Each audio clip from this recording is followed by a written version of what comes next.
सम्मान अपना अपने हाथ में। क्या फ़ायदा ऐसे ज़िंदगी का जिसमें अपनी कोई इज्जत ही ना हो।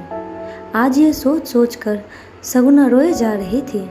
सगुना जिसकी शादी अमित से हुई थी, जो कि बड़े घराने का लड़का था, परिवार पैसे वाला था और सगुना मध्यम वर्गीय परिवार से थी। ससुर की सरकारी नौकरी थी। घर में सास देवर ननद थे। सगुना के पिता ने एक विवाह पत्रिका में उसका नाम दर्ज करवाया हुआ था, जिसे देखकर अमित के पिता ने उनसे मिलने की इच्छा जताई थी। सगुना पढ़ी लिखी थी और मुंबई जैसे शहर में नौकरी करती थी, जबकि अमित के पिता राधे मोहन इटावा जैसे ज़िले में नौकरी करते थे। अमित के बारे में उसके पिता ने बताया था कि उसने आईआईटी किया हुआ है, वो भी मैकेनिकल में, और अपना खुद का काम करता है। सगुना के पिता ने जब जांच पड़ताल करवाई तो उन्हें सब ठीक लगा। अमित के माता पिता भाई बहन जब सगुना के घर आए, उसे देखने पहुँचे तो उन्होंने सगुना को पसंद कर लिया, पर सगुना ने कहा कि वो शादी के बाद भी काम करेगी, क्योंकि उसका काम ऑनलाइन हो सकता है। तो किसी ने भी एतराज़ नहीं किया। सगुना की शादी हो गई और वो इटावा जैसे छोटे कस्बे में आ गई। हालांकि सगुना की माँ ने कहा था कि मुंबई जैसे बड़े शहर में इतने रहने वाली सगुना इटावा में कैसे रह पाएगी, परंतु सगुना के पिता ने बात को वहीं दबा दिया। सगुना के ससुराल में थोड़े ही दिन तो सब सही चला, पर जब सगुना ने देखा कि अमित कभी तो पूरा दिन घर में ही रहता और कभी 1-2 घंटे बाहर जाकर फिर घर में आ जाता। महीना बीतने पर सगुना ने अपने खर्चों के लिए अमित से पैसे मांगे तो उसने कहा कि मम्मी से ले लो।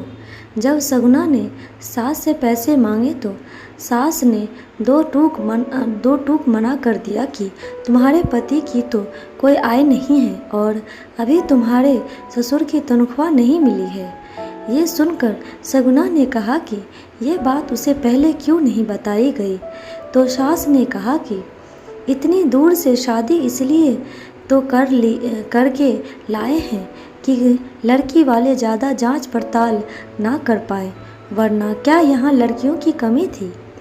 ये सुनकर सगुना को बहुत बड़ा धक्का लगा। सगुना ने अपना ऑनलाइन काम करना शुरू कर दिया। तब उसकी सास और ननद को खलबली मचने लगी, जबकि सगुना घर का पूरा काम निपटा कर रही थी। अपना काम करने बैठती थी। धीरे धीरे सास ननद ने अमित के कान भरने शुरू कर दिए कि पता नहीं फ़ोन पर किससे बात करती है, कमरा बंद कर लेती है, हंसने की आवाज़ें आती रहती है।